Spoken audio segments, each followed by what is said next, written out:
When we hear the word resistance, it usually conjures images of protests, picket signs, shouting in the streets, or maybe a dramatic sci-fi rebellion against robots. But Kaitlin B.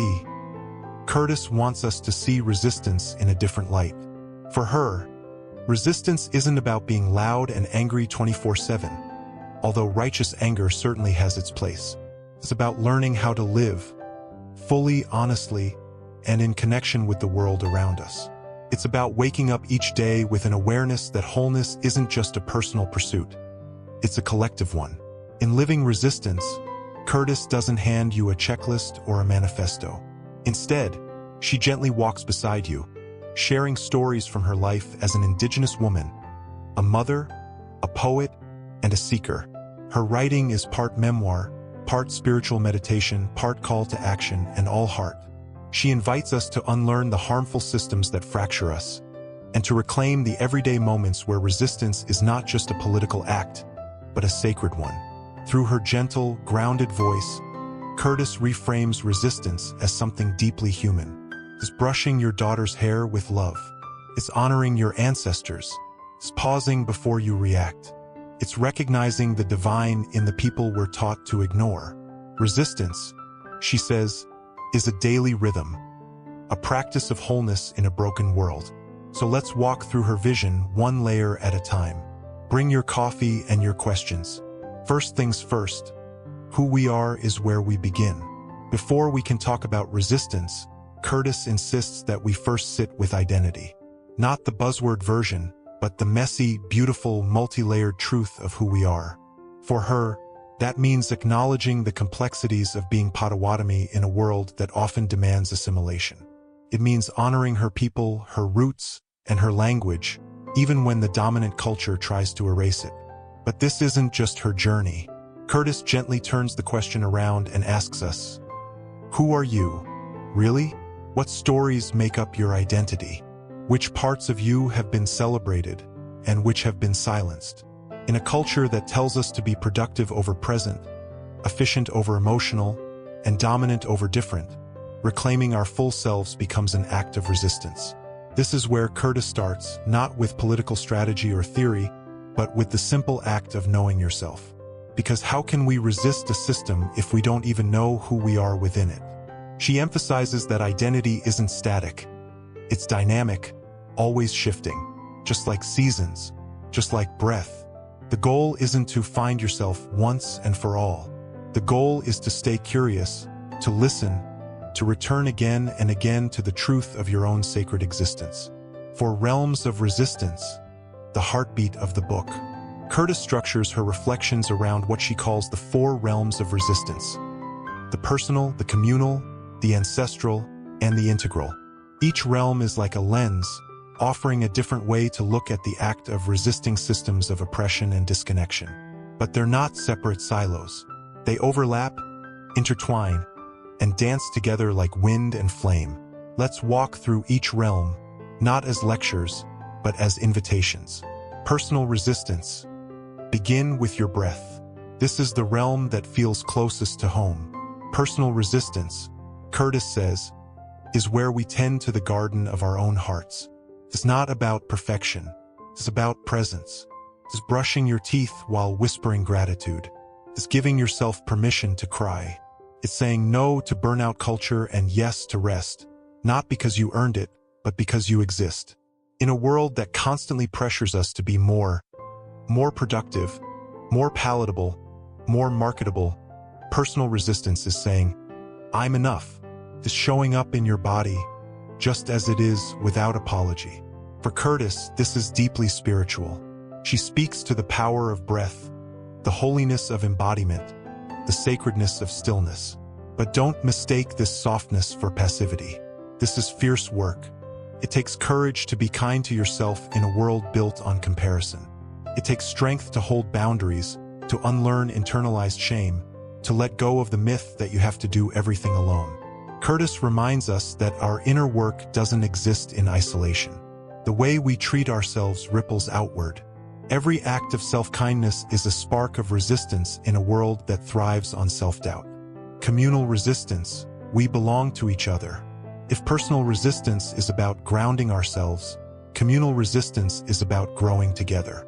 And let's be honest, it's messy. People are complicated. Community requires patience, forgiveness, awkward conversations, and a tolerance for potlucks with questionable casseroles. But Curtice makes a powerful case that we need each other more than ever. She names how our society glorifies individualism while ignoring the deep human need for connection. In the face of division and hierarchy, communal resistance says, "No, we are in this together." This doesn't mean pretending we're all the same.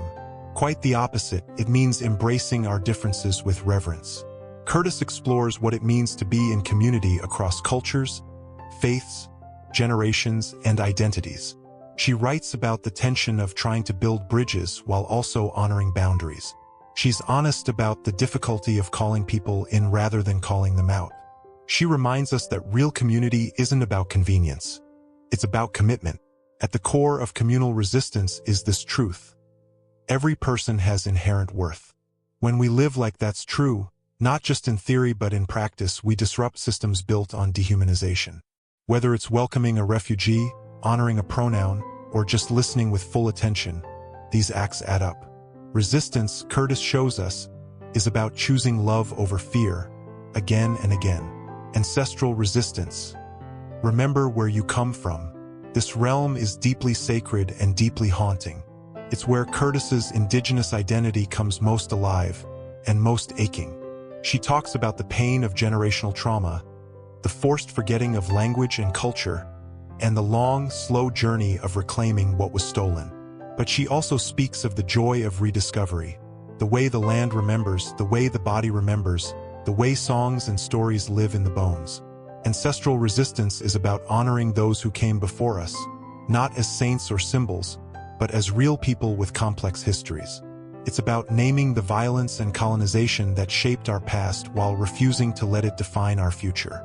Curtice calls us to remember our own lineages, not just biologically, but spiritually and culturally. Who are your people? What did they fight for? What wisdom did they carry? And what burdens? For some, ancestral resistance means reconnecting with heritage that was lost. For others, it means reckoning with ancestral harm.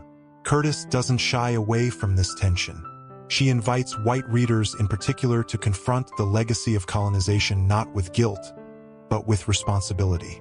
To learn, to listen, to repair. This realm of resistance teaches us that we are not alone. We come from somewhere, we carry stories, and we can choose how to carry them with reverence, humility, and hope. Integral resistance. Living whole in a fractured world.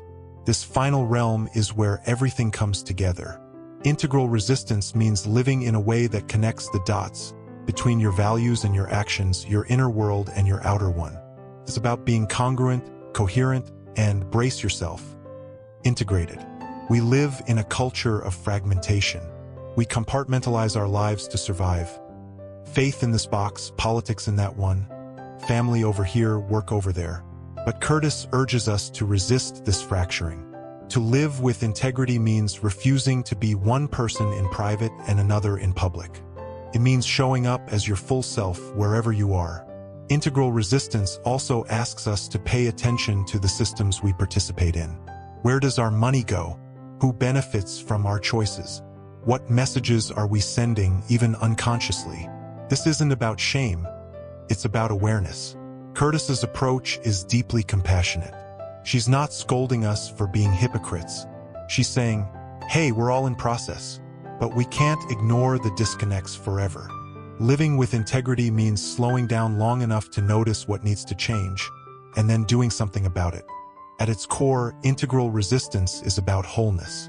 Not perfection, not performative wokeness, just wholeness. It's about living a life that reflects your deepest truths, not just when it's easy, but especially when it's hard. The quiet, everyday work of showing up. What makes living resistance so moving is that it doesn't demand grand gestures. It honors the quiet, daily ways we show up for life. Washing the dishes, listening deeply, lighting a candle, speaking truth gently, saying I was wrong. Curtice has a poet's eye and a pastor's heart. She draws attention to the sacredness of the ordinary and the revolutionary power of tenderness. She reminds us that resistance isn't just for the bold and brave. It's for the tired, the grieving, the imperfect, the hopeful. In fact, maybe it's especially for them. This isn't a book you read and forget. It's a book that lingers. It asks you to slow down, to notice, to return. It's a book to read with a pen in hand and a soft blanket nearby. And maybe a box of tissues, too. Curtice doesn't just teach resistance. She lives it. Not as a posture of defiance, but as a way of being rooted. Her faith, her heritage, her motherhood. All of it weaves together into a song of sacred defiance. A refusal to forget who we are or what we're capable of when we choose to live with love. Final thoughts. The work is ongoing, and that's beautiful. At the end of Living Resistance, you don't walk away with a 5-step plan. You walk away with a deeper sense of self, a wider view of community, and a clearer call to live more intentionally. You walk away with questions, good ones, like, where am I fragmented? Who am I becoming? What kind of ancestor do I want to be? Curtice reminds us that resistance isn't a destination. It's a practice, a rhythm, a way of waking up each day and saying, today, I will show up. Today, I will listen. Today, I will love. It's slow work, but it's sacred. And you, dear reader, are already part of it.